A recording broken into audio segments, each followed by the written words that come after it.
Hey everyone, welcome to Tent Talk, the Farmers Market podcast. This podcast is all about farmers markets. Whether you're a farmers market manager or a small farmer or food maker selling at farmers markets, you have found just the right podcast. Hello, market people. The Farmers Market Pros duo is busy at markets and in the podcast pod, planning and recording a new season of great episodes that will launch next week. Today, we're bringing you a Best of Tent Talk episode that originally aired in early 2022. On this week's episode, you'll hear Jorge Bustamante, Vendor 101 graduate and owner of My Pozole, tell us all about the career shift that brought him and his delicious recipe to local farmers markets. Enjoy. Today's episode of Tent Talk, the Farmers Market podcast, is supported by Square, helping small farmers, food makers, crafters, and market managers increase their incomes by making it easy to process credit and debit card sales on the street and in the tents. We use Square ourselves, both for selling shopping bags and t-shirts at our market info booths and for invoicing farmers and vendors online for space fees. The income you generate appears promptly in your bank account without spending time or money on end-of-day closeouts. Square's user-friendly system makes it easy to track inventory and even payroll and generate clear reports. For more information on reducing stress and increasing your income with Square, click their logo on the resource page at farmersmarketpros.com. Well, welcome back to Tent Talk. Today we are talking with Jorge Bustamante, owner of My Pozole. When COVID-19 forced Jorge to shut down his previous business, he saw a new opportunity to follow his dreams and share a special recipe that had been in his family for generations. Now, almost 2 years later, My Pozole continues to grow thanks to Jorge's hard work and all the San Diego Farmers Market customers that enjoy and recommend his delicious product. Welcome to Tent Talk, Jorge. Thank you so much for having me. I've been a huge fan of the podcast for a while, and I'm pretty honored to be invited to be on, so I appreciate it. Oh, good. Aww, And I'm a huge fan of the pozole. I eat it every Saturday. It's really good. We're just fans of each other. That's right. So, Jorge, do you want to just give us a little kind of background and how you, like your personal and professional background, and what were you doing before you launched My Pozole? Okay, so prior to launching My Pozole, I had another business, which was a transportation service for children. I guess the best way to describe it was like an Uber for kids. It was mainly designed to help busy families that, just needed to get their kids to extracurricular activities. Some people had some issues with school transportation as well. So spent about 3.5 years building the business. And we had actually, grown it to a pretty good level. We were helping about 100 families in the Poway Unified School District area. And then COVID happened. Wow. So then went from to totally zero, I'm sure, just because no kids were going anywhere. Overnight, it was just, we had to completely shut it down because the schools completely shut down. So, oh, man. That sounds like such a good idea, though. Yeah. Bridget's eyes lit up. She's like, Bridget's like, what now? Somebody else could do my carpool? Oh, boy. Oh. Yeah, no. It was something that was born out of a kind of a need that my wife and I had. We were both working, and our kids were extremely busy. So I just kind of thought, I'm like, well, there should be something that can help, families like us. So I started kind of digging in. Licensing took a long time. As you can imagine, it's a very sensitive business. It took us about 1.5 years to get it started. And then, once we did, it was received greatly by a lot of families that needed it. And like I said, it was going great until. Yeah. Oh, boy. The great pivot. Yes. Yeah. So that shut down, I'm sure, immediately. And then when did you decide to kind of switch over and start something in the food business? And how did that come about? Well, I kind of had the idea a few months before. The pozole was, the idea was born from a New Year's party that we've been hosting for years. We started inviting a lot of friends over for a New Year's party, and my wife and I were like, well, how are we going to feed all these people? So we decided, why don't we make like a huge batch of pozole? Because it's something that I've been making ever since, I was in college. I moved out and I learned from my stepmom. My mom and my stepmom kind of showed me how to make it. So I had been making it for friends. I started making it for my family. So it was kind of a tradition that we did. Every once in a while they would ask me to make it. So for this big party, we had a lot of people that had never tried pozole before. And it was kind of the reaction to it that kind of gave me the idea. I'm like, well, if this is creating this kind of excitement on, just my friends, what if I kind of put it out there more? So it was an idea that I had, but I never had the time for it running my other business. So it was kind of a blessing in disguise when COVID happened. I'm like, well, I guess I got the time now. So the week after, the week after is when I started working on my logo. I started working on my website. I started working on, just all the parts to make it into a business. Because when you're going from just like a family recipe, something that you make at home, to something that you're going to make on a large scale, there's a lot of groundwork that goes into it. So yeah, that it was the week after, literally the week after COVID that I started. Quick pivot. Yeah. I'm impressed. Jorge moves fast, guys. Yeah. Yeah. That's why it's always nice to have those additional business ideas brewing in your brain. Don't tell Kat that. Don't tell Kat. I was Don't validate her. 1 or 2 business ideas, great. 87 business ideas always brewing, maybe a little distracting. She just bought another 162. domain name while we were started recording. I was going to say, 162 domains ready to roll. Oh my gosh. So what's been like your family's reaction and people that have been to your party? Like, are they excited to see you there? And does your product differ from like the original family recipe that you were making for a long time? I mean, to answer the first part, my friends at first kind of thought that it was a little nuts to kind of start a business, just out of a family recipe. But, they've been very supportive. They love the product. They're a lot of the markets buying my product. They're calling me all the time because they want to get some more. And as far as like, how does it differ? When I launched the business, we had the original, just the traditional pork pozole. So I kind of figured, I'm like, well, I need to at least add one more option. So we started making the chicken pozole, which a lot of people make, but we wanted to provide another option because I know there's a lot of people that don't eat pork and some people that are looking for a healthier option. So I started the business, and not necessarily started the business, started testing it out with the 2 options, the pork and the chicken, and just making it, offering it to friends of friends, just to kind of see the reaction and if it's something that people would want to pay for, because that's the first step in a business. You want to make sure that people are willing to, pay a price for your product. So once I started doing that, a lot of people started asking about a vegan option, just because I had a lot of friends that, were not eating meat, and they're like, we want to try it too. We want to, definitely help you on your new business.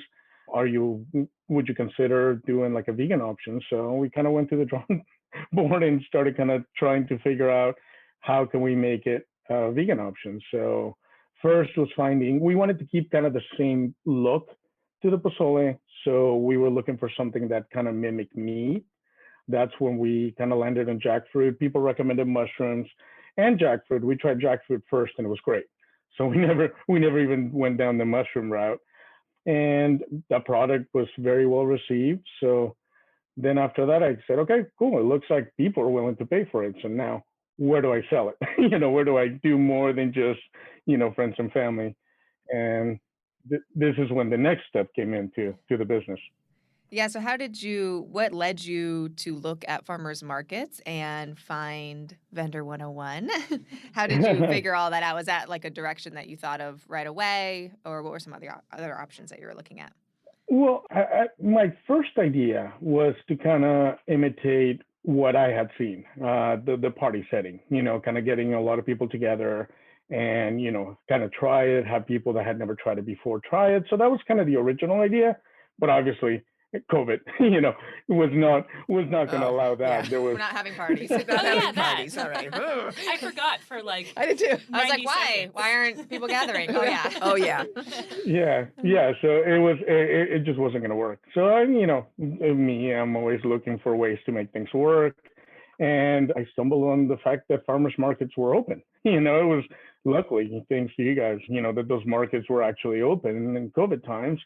So I started looking. I'm like, all right, how do I start? And I found a great class called Vendor 101 that, kind of gave me all the information that I needed as to what were going to be the next steps in order to be able to really launch my business, really make it a business and get into farmers markets. So yeah. At Thank that you. time, yeah, you're welcome. Yeah. Yeah, We're and glad you you were a found great us. student. We have a Yeah. lot of people that take Vendor 101, and some of those folks, the whole value of the class is finding out that it's more work than they thought to start a food business, and maybe they'll just hang around and wait for another day job to come along. But and that's fine. That's a good use of their time as opposed to plunging into a business to find that out. But you were really logical and analytical. You came to the live online question and answer program, and you really seemed serious about your business and really willing to listen to what the different options were and how to work around the COVID protocols, because at the time you were starting, we were open with farmers markets as an essential business, as a grocery store,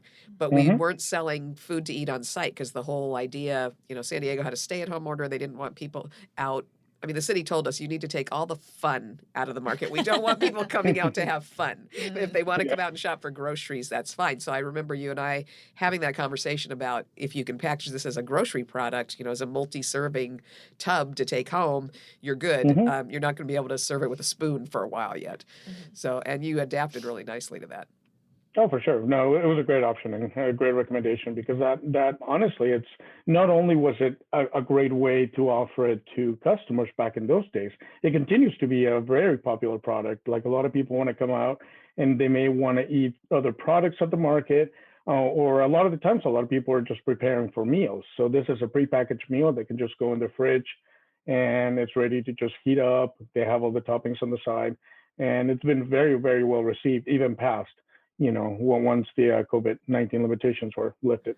So at the farmers markets, do you have an idea of like what percentage of your sales is somebody holding a cup with a spoon in it versus people that are taking it home as a grocery item?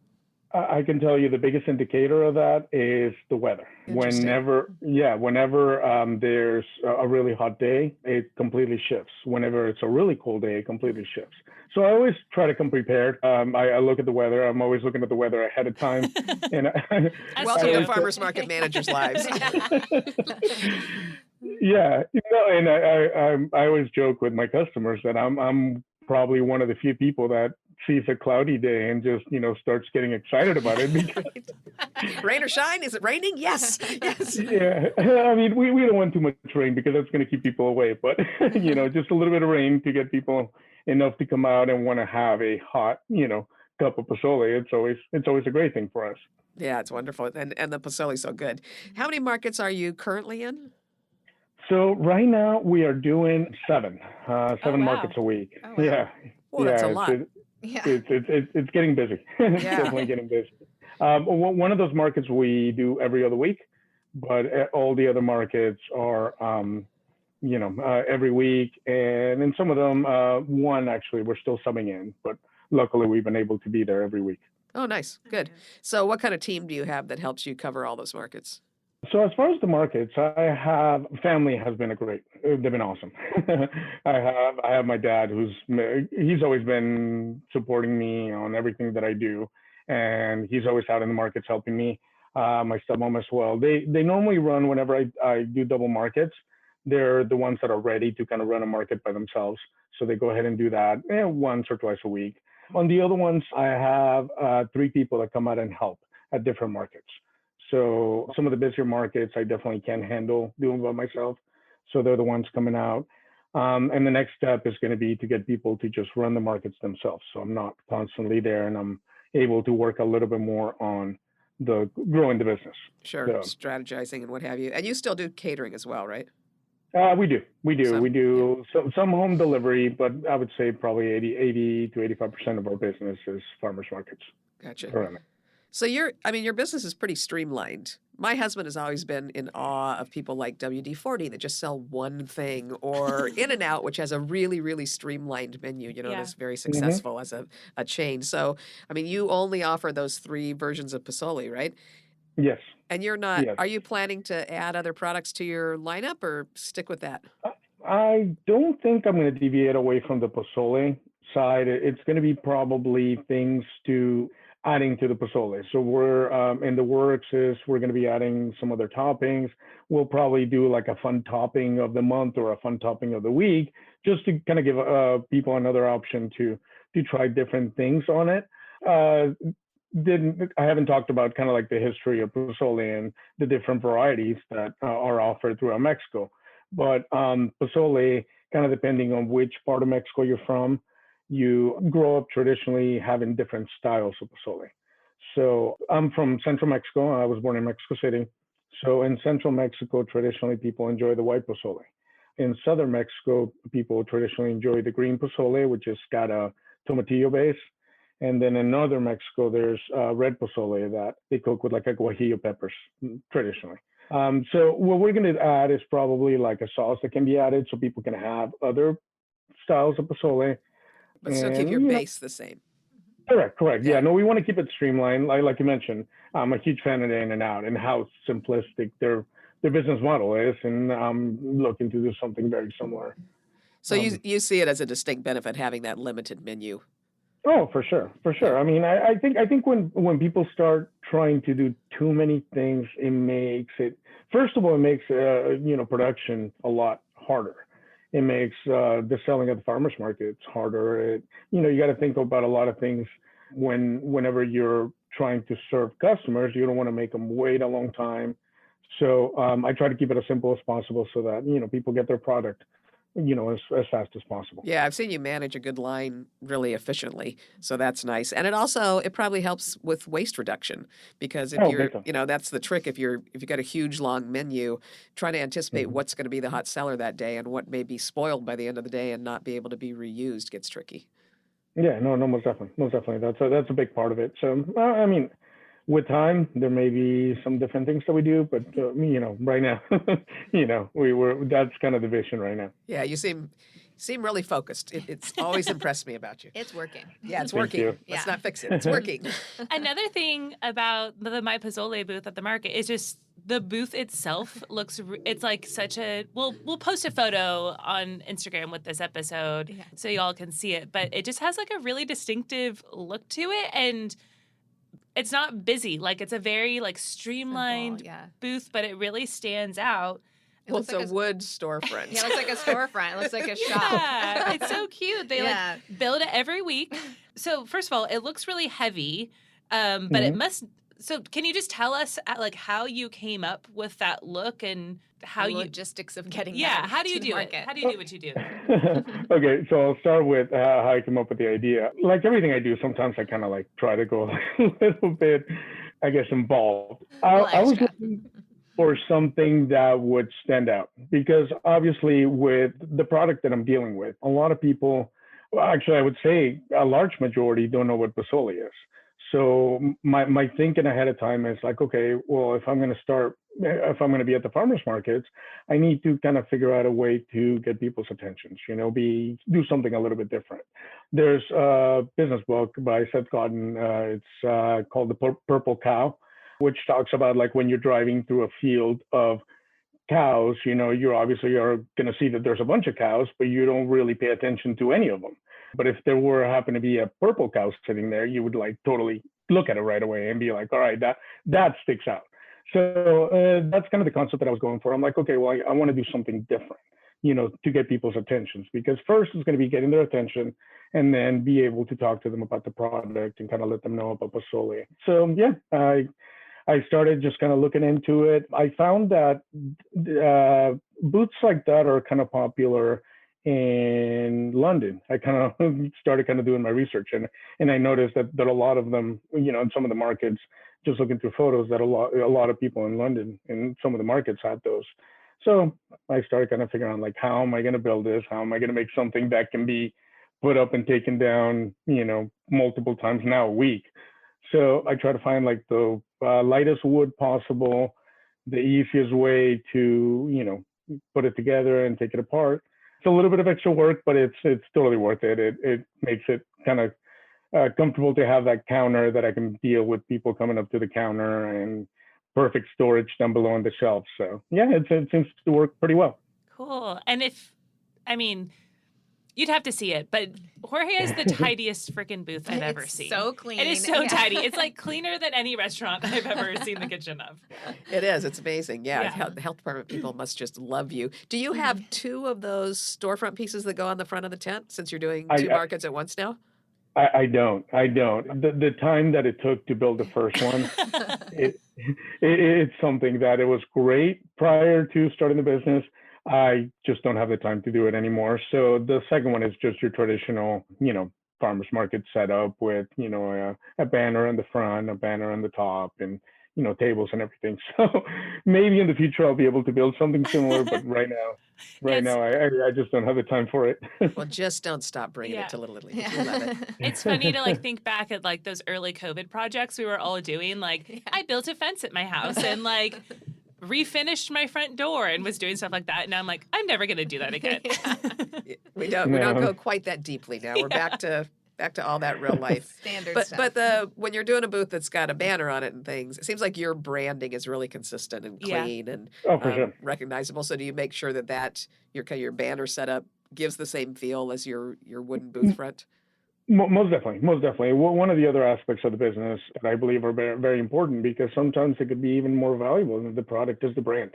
So you need to keep the brand very consistent. I not only do it to the front of the booth, I do it with all my packaging. I keep the logo the same, just so people can differentiate. Like people can know, all right, well, this is the pozole that I had. Not, I had very good pozole, but I have no idea. I can't remember the name of the business. So yeah, I try to keep the branding very consistent. So we're just going to invite you in to help teach Vendor 101 now, because that's what we're always preaching: consistent packaging. Clearly paid when people attention. get to that empty container, you want them to know where it came from. Exactly. So Jorge, For sure. since you've done such a great job at both selling hot food and take-home food at the market, what advice would you give to other prepared food vendors that sell at the farmers market or are thinking of selling at the farmers market? I mean, the biggest thing that I would do is, the whole thing is an experience. Like, you want to make sure that the customer, remembers you not only for your product, not only for your service, but for the whole overall interaction. Make sure that you keep everything very consistent. You want to make sure that people always get the same product. There's no deviation in the flavors or anything. There's no deviation in the service. There's no deviation on the packaging. Everything consistent, because whenever you may have a time where you wow a customer, but if that same customer comes back and you give them, a subpar experience, they're not going to keep coming back to you. So maybe you don't need to wow them every time, but just, keep them happy and keep it consistent. So consistency is a very important aspect. Yeah, really good advice. Yeah. And I love whenever I get my pozole on Saturdays, and I always get the jackfruit one, and I have to say it has the consistency of chicken. Like it just falls apart really nicely, and it's like really nicely flavored.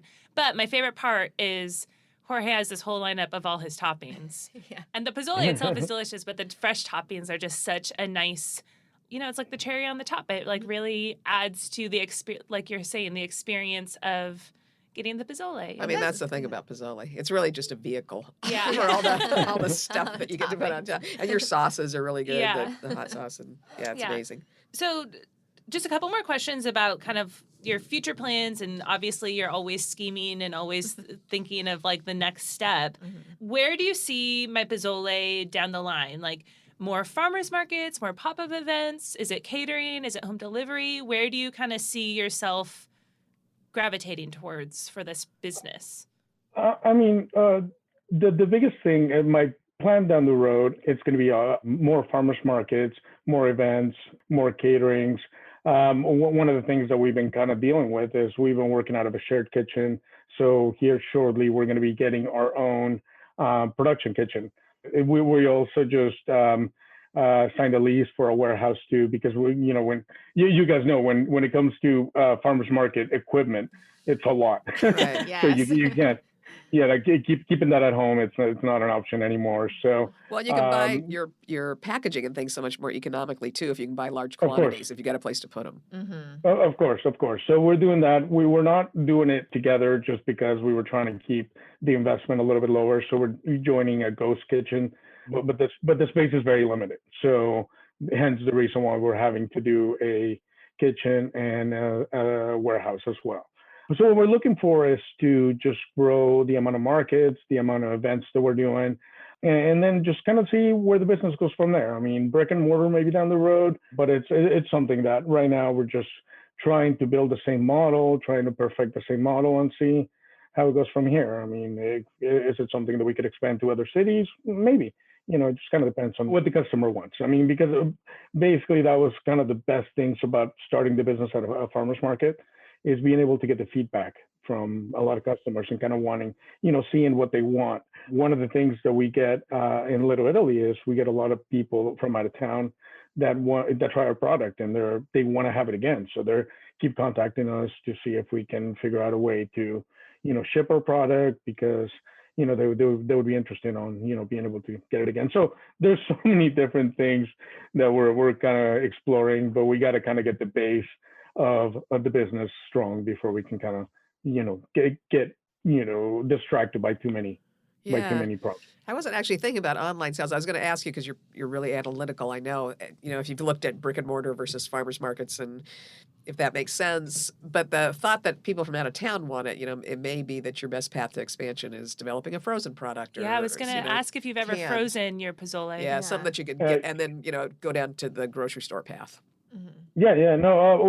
Wholesale is actually probably the next path. I'm gonna start looking to maybe market the vegan product a little bit to some of the specialty stores and kind of get a little bit of experience with wholesaling before we kind of decide if it's something that we want to do as well. So, like I said, we get a lot of things that we're kind of a lot of plans that we're working on, but time is limited.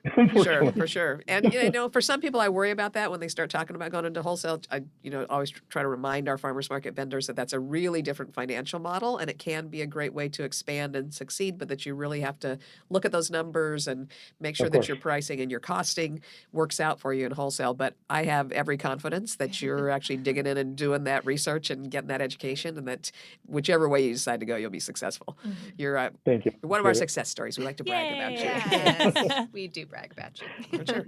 Anything else we didn't ask you that you think farmers market vendors and participants should know? I guess I would say, a business is all about people. It's all about people. And it's always, finding good people. I've been lucky enough to find a great production team that helps me. I mean, at the beginning of the business, I was having to do all the cooking, all the selling, all the packaging, everything myself. And I was able to find some awesome help. I have 3 ladies that help me in the kitchen and with the production and everything. And they've been awesome. So I just didn't want to, finish this podcast by saying they've been great. That's terrific. A great asset to grow in our business. Employees are hard to find right now. How did you locate good employees? You know what? My first hire, Anna, she was working in the same shared kitchen that I was working at. And when I needed some help, I, asked if she was interested in helping me a little bit. And, shortly she's been taking on more and more and more. And, she's been great. Anel came through a recommendation of another person in my shared kitchen, kind of recommended her, and she's been awesome. And then Amy actually worked with me in my prior business. So I asked her, I'm like, hey, there's a lot to do. So if you're interested in helping with anything, and she's been great. That's great. That seems to be what we're hearing more and more, is that finding people tends to be that kind of word of mouth and who you know and working your networks. Mm-hmm. It's not as successful right now to just post an ad somewhere, it seems like. Mm-hmm. But good job, and I'm sure you're a great employer. Thank you so much for talking with us today, Jorge. It's been just a pleasure, and we'll be picking up pozole on Saturday morning. What a great episode. Big thanks to today's sponsor, Square. Please leave us a review on your podcast app or wherever you listen to Tent Talk. Let us and others know how you're enjoying the podcast. Be sure to subscribe so you don't miss the next episode of Tent Talk. Connect with fellow farmers market folks in our private Facebook group, the Farmers Market Pros Community. Follow us on Instagram at Farmers Market Pros, and find online education and other resources on our website at farmersmarketpros.com. Tent Talk is brought to you by Farmers Market Pros, where passion meets profit. This episode of Tent Talk was originally produced by Justine Marzoni Mead, with original music by David Mead. Our new podcast producer, Haley Pascalades, made this best of episode possible. Thank you so much for listening today, and tune in next week for a new episode of Tent Talk.